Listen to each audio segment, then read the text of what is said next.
Welcome दोस्तों, मैं हूं एडवोकेट जितेंद्र। आज की वीडियो में बहुत ही खास और महत्वपूर्ण जानकारी बताने वाला हूं जो आपको जानना बहुत ही जरूरी है, इसलिए ध्यान से पूरा वीडियो बिल्कुल अंत तक देखना है, कहीं से भी स्किप नहीं करना है क्योंकि इस वीडियो से आपको बहुत कुछ सीखने को मिलेगा। इसलिए ध्यान से पूरा वीडियो देखिए। उससे पहले बता दूं, इस चैनल को सब्सक्राइब नहीं किया है तो सब्सक्राइब भी कीजिए, बेल आइकन दबाइए, वीडियो को लाइक करके शेयर जरूर कर दीजिए। तो चलिए शुरू करते हैं। तो दोस्तों यहाँ पे मैं क्लियर कर देता हूँ कि आज से 7 साल पहले मेरे पास में एक मामला ऐसा आया जिसमें पति और पत्नी मेरे पास में आए और वो बोले कि सर हमें डाइवोर्स लेना है, हम साथ में नहीं रहना चाहते हैं।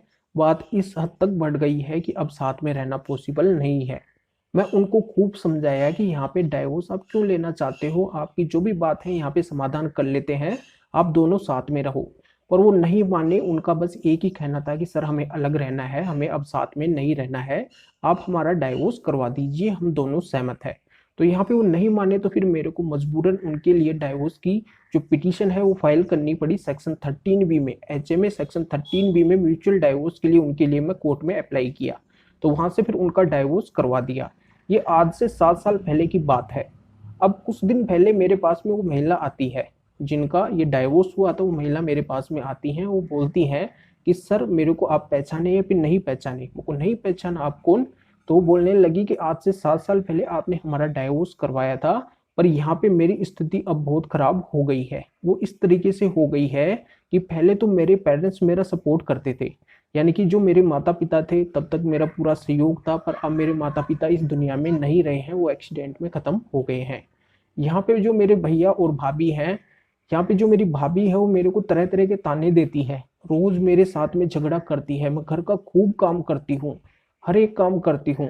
मैं कोई ज्यादा पढ़ी लिखी नहीं हूँ, आपको पता है। और यहाँ पे मेरे लिए कोई सहारा अब नहीं है। यहाँ पे जो मेरा पेट बनना है वो भी मुश्किल हो गया है, मैं करूँ तो क्या करूँ। यहाँ पे मैं बहुत दुखी हो गई हूँ सर। मुझे पता चला है कि जिनसे मेरा डाइवोर्स हुआ है वो हस्बैंड, यानी कि जो मेरे हस्बैंड थे, उन्होंने अभी तक कोई शादी नहीं की है।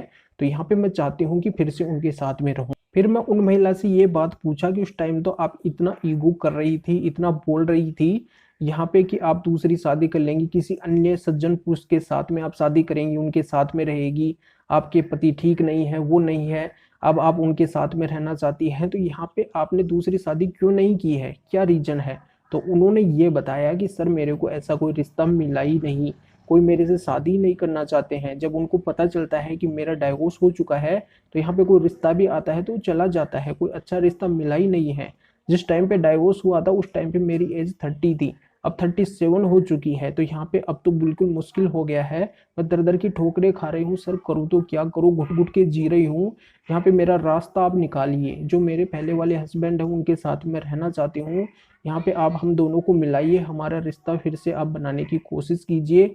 मेरे को पता चला है कि उन्होंने भी अभी कोई दूसरी शादी नहीं करी है, तो आप कैसे भी करके सर हमारा रिश्ता सुधारिए, आपके आगे हाथ जोड़ती हूँ। बुरी तरह से परेशान थी, तो यहाँ पे मैं उनकी बात को समझा कि मेरी वजह से अगर आपका रिश्ता सुधरता है, फिर से बनता है, तो यहाँ पे मैं पूरी कोशिश करूंगा।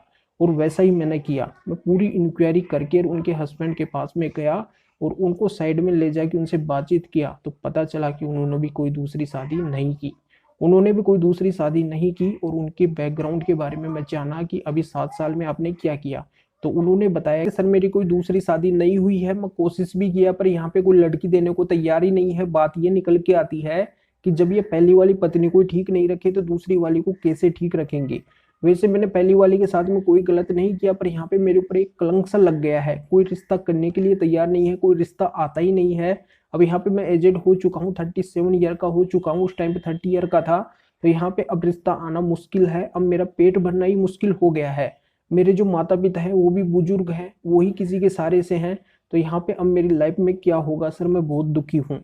तो यहाँ पे फिर मैं उनके सामने वो प्रस्ताव रखा कि आपकी वाइफ आपके साथ में रहना चाहती है, जहाँ पे आपका डाइवोर्स हुआ था जो वाइफ थी आपकी पहली वाली वो आपके साथ में रहना चाहती है।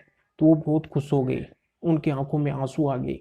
और फिर यहाँ पे वो बोलने लगे कि सर कैसे भी करके मेरा ये रिश्ता बना दो, अगर वो रहना चाहती है तो बिल्कुल मैं खुशी खुशी रखूंगा, पहले भी रख रहा था। तो फिर मैं दोनों का मिलन करवाया, एक जगह ऐसी डिसाइड किया, वहाँ पे दोनों का कांटेक्ट करवाया। दोनों साथ में रहने के लिए एग्री हो गए, दोनों एक दूसरे के प्रति प्यार दिखाने लगे। तो मेरे भी आंखों में आंसू आ गए कि मेरी वजह से अगर ये रिश्ता सुधर रहा है तो बिल्कुल ये बहुत अच्छा काम हो रहा है। तो फिर मैं दोनों का रिश्ता मिलाया और वो फिर अब दोनों साथ में रहने लगे हैं। तो यहाँ पे एक बहुत ही बड़ी खुशखबरी है। तो दोस्तों मेरा कहना यही है कि अगर आप कोई भी कदम उठा रहे हैं तो सोच समझ के उठाए, बाद में पछताना ना पड़े। तो ये पूरी जानकारी आपके समझ में आ गई होगी। वीडियो को लाइक करके ज्यादा से ज्यादा शेयर कर दीजिए और लोगों को भी जानकारी का पता चल सके। तो फिर आगे मिलेंगे आपसे नई वीडियो नए टॉपिक के साथ में। आप सभी का बहुत बहुत धन्यवाद।